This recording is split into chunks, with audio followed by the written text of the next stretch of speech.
Hello friend, मैं माही स्वागत करती हूँ हमारे channel UGC net academy site 369 में। तो आज का हमारा टॉपिक है, आज हम उपन्यास को करेंगे और आज का हमारा टॉपिक है राग दरबारी उपन्यास, जिनके की उपन्यासकार आ जाते हैं श्रीलाल शुक्ल जी। और ये एक व्यंग लेखक के रूप में बहुत ही प्रचलित हैं और जाने जाते हैं। और हम इसके प्रकाशन की बात करेंगे तो 1968 ईस्वी में इसका प्रकाशन हुआ है। इसे साहित्य अकादमी 1970 ईस्वी में मिला है। 1986 ईस्वी में इसके जो है इस पे धारावाहिक भी बने हुए हैं, यानी कि सीरियल्स जो बोलते हैं वो बने हुए हैं इन पे। ठीक है, इनके हम प्रमुख पात्र को देख लेते हैं। तो प्रमुख पात्र में आ जाएंगे रूपन बाबू, वैद्यनाथ जी, बद्री पहलवान, मास्टर मोतीराम, फिर आ जाते हैं लंगड़ा भी आ जाते हैं। और एक ये आती है बेला, जो आती है बेला एक स्त्री पात्र के रूप में दिखाया गया है, जिसके साथ कि रूपन बाबू का थोड़ा प्रेम प्रसंग चलता है, तो वो मैं आगे एक्सप्लेन करूंगी। तो ये सब कुछ प्रमुख पात्र में इसमें आ जाते हैं और मैंने पात्र वाला भी वीडियो पहले भी करवा दिया है, इसलिए मैं यहाँ ज़्यादा एक्सप्लेन नहीं कर रही हूँ। और इसके बाद प्रमुख विषय को देखेंगे तो क्या रहा है विषय, तो ये आज़ादी के बाद ये लिखा गया उपन्यास है। आप लोगों को भी ये बात पता होगा जिन्होंने भी पढ़ा होगा। और ये उपन्यास काफ़ी फेमस रहा है, यानी कि इसमें राजनीतिक के रूप में हम बोल सकते हैं कि राजनीतिक उपन्यास भी हम इसको बोल सकते हैं। एक तरह से उन सब चीज़ों को भी यहाँ पे दिखाया गया है। शासन व्यवस्था पर, भारतीय शासन व्यवस्था पर व्यंग्य किया गया है, न्याय व्यवस्था पर व्यंग्य किया गया है, इसके साथ साथ शिक्षा व्यवस्था पर भी व्यंग्य किया गया है। धोखाधड़ी, भ्रष्टाचार को भी यहाँ पे मतलब बोलते हैं ना कि बहुत अच्छी तरह से चित्रण किया गया, मतलब कि एकदम सच्चाई को दिखाया गया है। ठीक है, और हर एक 2-4 लाइन के बाद एक व्यंग्य आपको मिल जाएगा। तो कुछ इस तरह से इनके कुछ विषय रहते हैं और हम बोल सकते हैं कि व्यंग्य शैली में लिखा गया है, लेकिन कहीं कहीं हंसी मजाक भी मतलब देखने को मिल जाता है। बट मतलब उपन्यास बहुत ही अच्छा है। बट हम ये बोल सकते हैं कि मतलब कि पूरा इंटरेस्टिंग टाइप से जो आता है ना, कि जिसको पढ़ने में बहुत ही दिलचस्पी टाइप से लगे, तो उस टाइप से नहीं है, बहुत ही अंडरस्टैंडिंग बेसिस पे है। ठीक है, तो ये कुछ इनके विषय में आ जाते हैं। अगर हम इस उपन्यास की शुरुआत की बात करेंगे तो उपन्यास की शुरुआत जो है वो रंगनाथ से होती है। रंगनाथ कौन रहता है, तो रंगनाथ एक पात्र के रूप में, यानी कि वैद्यनाथ जी इनके मामा रहते हैं। ये शहर से, पहले हम ये बात कर लें कि ये उपन्यास कहाँ का है। तो ये उपन्यास जो है ये यूपी के पूर्वांचल क्षेत्र के हम बोल सकते हैं कि कस्बानुमा गांव जो है, कस्बानुमा गांव हम बोल सकते हैं सिपालगंज। हाँ, सिपालगंज की कथा इसमें दिखाई गई है।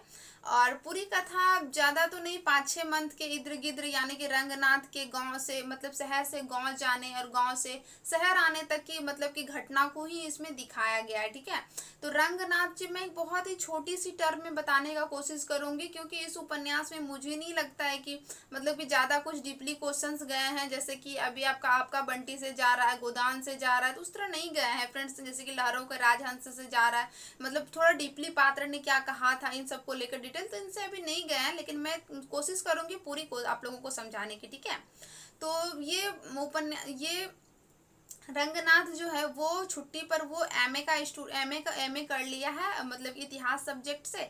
और वो अब जो है पीएचडी करने वाला है, यानी कि वो रिसर्च करने वाला है। और वो कुछ दिनों के लिए मतलब कि गांव जाना चाहता नहीं, बल्कि वो गांव जा रहा है। ठीक है, वो गांव जा रहा है, अपने मामा के घर जा रहा है। और वो उस शहर से मतलब थोड़ी ही दूरों पर यानी कि मैंने जो बताया कि सिपालगंज नामक गांव है, तो वहाँ पे वो रोड पे है। और वो यहाँ पे स्टार्टिंग से ही मतलब इस चीज़ों को दिखाया गया कि वो रोड पे है और एक सवारी गाड़ी का इंतजार कर रहा है, जिससे में कि वो जा सके वो गांव। फिर उनको एक ट्रैक नजर आता है, फिर उनसे वो वहाँ पे मतलब वो गांव वापस आता है। तो ये पूरी कथा जो है वो रंगनाथ के गांव आने और रंगनाथ के गांव से जाने तक की ही ये पूरी कथा को यहाँ पे दिखाया गया है।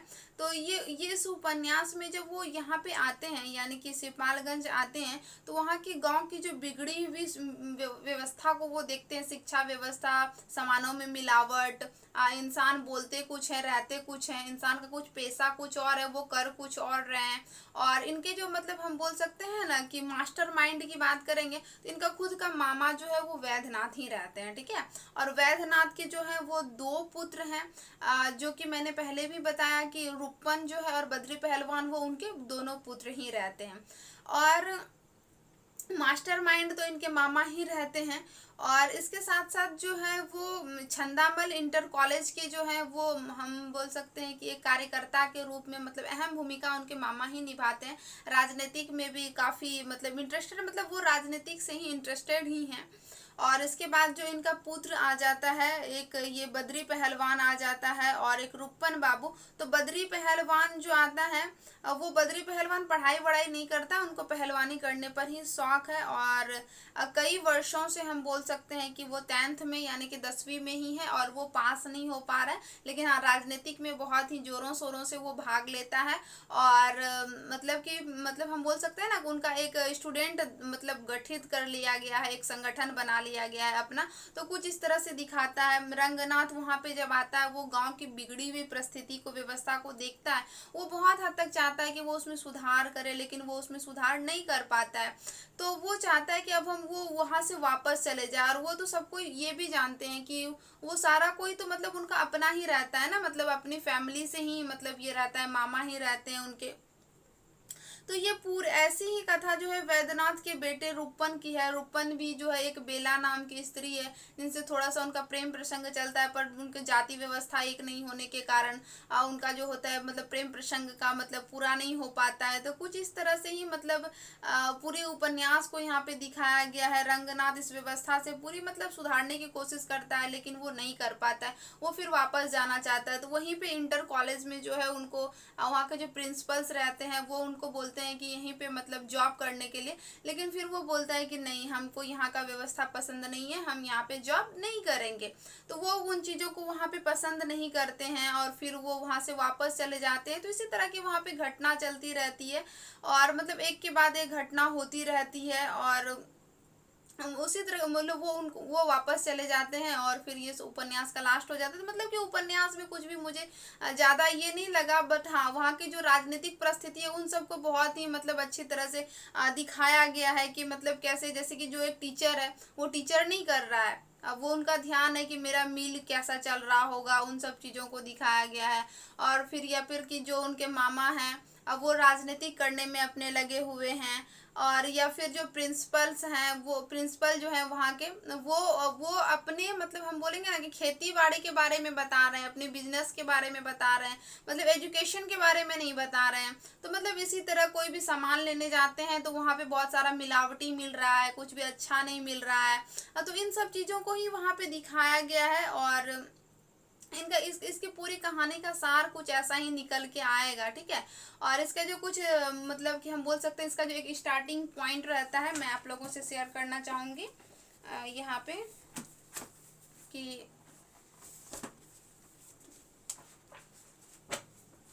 इनका जो स्टार्टिंग होता है, एक मैं यहाँ आप लोगों से शेयर करना चाहूँगी, काफ़ी इम्पोर्टेंट हो जाएगा। पहला पंक्ति में ही यहाँ पे आ जाता है कि वही एक ट्रक खड़ा था जिसमें कि देखते ही यकीन हो जाता कि उनका जन्म केवल सड़कों के एक साथ के बलात्कार करने के लिए हुए हैं, जैसे कि यह सत्य से होता है और इस ट्रक के भी कई पहलू होते हैं। तो यहाँ पे जो कुछ ये बलात्कार वाला, ट्रक वाला, जो इन सब चीज़ों को जो यहाँ पे दिया गया स्टार्टिंग में ही, इस पॉइंट से मतलब कि इस उपन्यास से ही लिया गया है। तो इनके जो कुछ प्रमुख मतलब पात्र का जो भी किया गया मतलब कथन है कि कहते हैं कि घास खोद रहा हूँ मैं, इसी को तो अंग्रेजी में रिसर्च कहते हैं।